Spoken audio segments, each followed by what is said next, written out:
Last time on Eden Zero, we found out from the Interstellar Union Army that Saint Fire Nox was also on the planet, meaning all members of the Eurasian Says Galactica, which included Ziggy, which I feel still that was the first time we found out he was a member, were on the planet of Lendar, with the various members facing off against one or the other. You had Dead End's Crow taking on the crew of Eden. You had God Aknoella taking on Justice, while Elsie Crimson was in prison and tied up. You had Shiki come face to face with Ziggy in an underground factory housing women, mothers specifically, as Ziggy explained that only mothers had a special kind of ether that he needed. And the last member of the Eurasian Says Galactica was revealed. Also a mother, Saint Fire Nox, the mother of Rebecca. Why is she here? What happened to her? Was Rebecca not truly abandoned? How long has she been captured here? As we also saw that Homura's mother, as well as Wise's mother,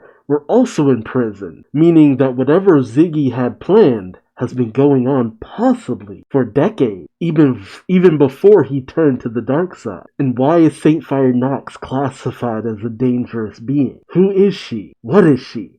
And what power does she wield? Join me as I find out in the 200th chapter of Eden Zero, won't you? And we see Saint Fire Nox in one of the containment capsules. As Ziggy says, Saint Fire Nox, one of the Eurasian Says Galactica. She is your mother, Rebecca. The lash of the Eurasian Says Galactica has been captured. Here, Ziggy reveals a shocking truth. What will Shiki and Rebecca do in this chaotic situation? 4 years of serialization, baby. I wish my old review of the first chapter was still up, but that channel got deleted when YouTube was purging everything left and right. But it's chapter 200, alternative. Are we going to have a chapter that says progressive as well? Maybe a chapter that says grunge? Or has that already happened and I just don't remember? Kind of weird that we only have an intro color page. I was expecting a colored spread. Alright, Shiki spits out Ziggy's name with venom. Ziggy! He stomps forward, activates his ether gear, and goes rushing towards Ziggy. As Ziggy holds out his hand, repelling Shiki backwards. And as Shiki hits the floor, Pino cries out, Master! Rebecca is shaken. She questions Ziggy. What are you saying? Wise also wants answers. Why are our mothers here? And Ziggy reveals her name finally. Wise's mother, Irma Steiner. Cause of death? Having her life force stolen by Draken. Her body was studied by physicians and stored away for roughly 3 months. My minions retrieved her and brought her to Lendar. I do apologize for raising your hopes, but she is already dead. Damn. So, some of these are corpses then? Is it just because her body was preserved? Well, naturally, Wise has a shocked and pained expression on his face. Oh. He then addresses Homura's mother, Kurenai Kogetsu. 2 years ago, she was retrieved from where she was confined by hooligans on Sunjewel. She was quite weakened indeed. It seems she was retrieved a tad late. She's dead, I'm afraid. Jeez. Rebecca's mother, Saint Fire Nox, Archbishop of the religious organization Saint Fire, who controls time? The fuck? A cult that controls time? Is that why the chronophages are attracted to Rebecca? That power was deemed as a threat, and she was recognized as one of the Eurasian Says Galactica. She was difficult to retrieve indeed. All of her followers were wiped out. However, she is still alive. I mean, I would assume so. To still be addressed as a member of the Eurasian Says Galactica. So, damn. It kind of feels like a bit of a, bit of a cop-out that Wise's mother was ultimately dead too. And I'm surprised that Homura's mother died. Like, damn. Hey, that's dark. Considering what happened to her previously last time we saw her, that's kind of dark if you think about, even for a second, what happened to her previously. Jeez, Rebecca's mom's a cult leader. Huh. Rebecca is shocked. She whimpers, Mom? Oh, shit! Oh, they are all corpses! Holy shit! And I was right! I was right with my previous theory. Everybody's mother is here. Pino says, so the life signal's weird coming from her. The one life signal. Everyone else is dead. Ziggy continues on. This is Reen Ruthford, Jean and Klein's mother. She is dead. This is Ruha Husert, Laguna's mother. She is dead. I was half joking last chapter when I said that maybe Laguna and Jin's mother is gonna be here. Jin and Klein's, or Chris, whichever you want to address him as. But damn. But to have all of them dead. Ziggy continues on. Finally, Shiki, I regret to inform you, my boy, that your mother is not here. Homura questions, but why are our mothers here? Ziggy says, the retrieval of your mothers was merely to set an example. Any mother would have sufficed. What? There is a particular ether that only mothers possess, the power to create life. Really? You call that an ether? Collecting it will unlock the way to Mother herself. What? Shiki questions Mother. Ziggy continues on. To bury all humanity, Mother, the source of all life, must not exist. I will seek Mother out and destroy her. Okay, shoot, that's what he's up to. Of course, everyone looks shocked at this revelation, but Shiki goes in for another attack, shouting, I'm gonna stop you. It all ends here for you. Okay, Ziggy just says, wormhole. Waves his hands and a mysterious energy comes forth and envelops Shiki. And then Shiki is just slowly ported away as Rebecca cries out to him. And as Ziggy steps through that same dark energy, he says to everyone else, Shiki and I need to have a talk. Pardon me, but first I have something good to tell you. And as he disappears, I guess his voice can still be heard by them mentally. The center of Lendard you've been after is right here. Best of luck with your Operation Planet Eater. So he knew what they were up to. But how? How could he know?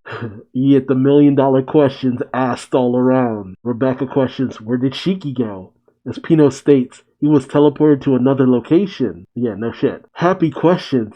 How does Ziggy know about Operation Planet Eater? Pino is stunned. An information leak? Inconceivable. Wise turns to the obvious question. So there's a turncoat. While Homura tells him, enough, Wise. There's another matter to attend to. If the chronophage is summoned... what if the chronophage is summoned? They're all dead. What is...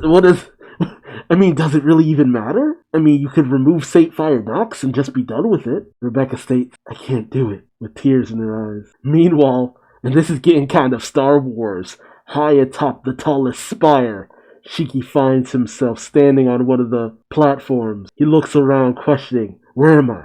Where is everyone? But the only person who stands before him is Ziggy, as he tells Shiki, calm yourself. You are the only one I've brought here. The two face off. Shiki questions his old man, so are we selling this one-on-one, Grandpa? And Ziggy states, of course, that is my mission. The two ready themselves in their stances. They both cry out, Magimac attack!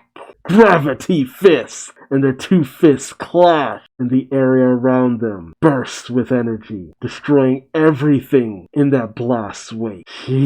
Naturally, Shiki is already into his overdrive form, and despite being in midair, they don't miss a beat. They continue to clash. Oh, dude! That savage-ass headbutt! Just face to face. Naturally, no damage is really done, but they recoil from the impact. Ziggy states, that's my boy, Shiki. You've grown stronger, haven't you? Shiki says nothing. He just winds back with another punch, hitting Ziggy in the head.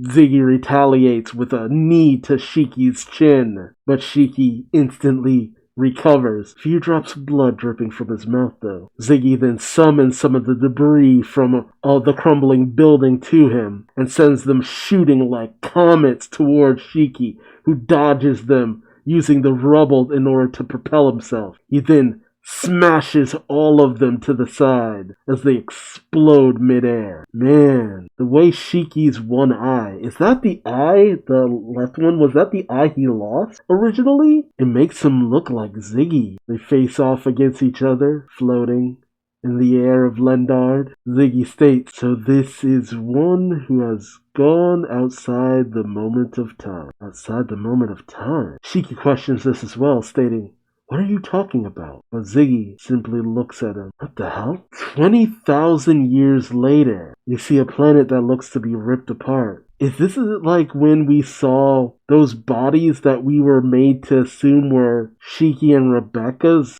corpses? Yeah, we haven't seen this in a long while. The people who found that B cube that said Eden 0, Rebecca's B cube. The two researchers see something beeping and shining in a crater. They state, impossible. The signal is a life sign. Survival of the male specimen confirmed. He's alive. Traces of Eden 0. 20,000 years later. Who is the survivor of this desolate universe? What does that mean? God, what does that mean? Because I think it's been applied that the ship that is around these two guys was potentially the Eden 0. I'd have to go back and double check that chapter, but is it actually Shiki or is it someone else? Who could have survived 20,000 years? And if so, what means did they survive? We've seen a lot of time shenanigans throughout this series. What does it mean to be outside of time? What is Ziggy trying to prevent? And why does Ziggy make it sound as though Shiki is the destroyer of the universe? How could he do it? And why? Is it possible that Rebecca summoning the chronophage causes more harm than good? Or is that the smart choice to make? Let me know your thoughts and theories in the comment section below. But until then, feel free to like, comment, subscribe, and hit the bell icon for notifications. And until next time, I've been Duuz-Diz-Din, and I hope to see you in the next video. Until then, bye-bye!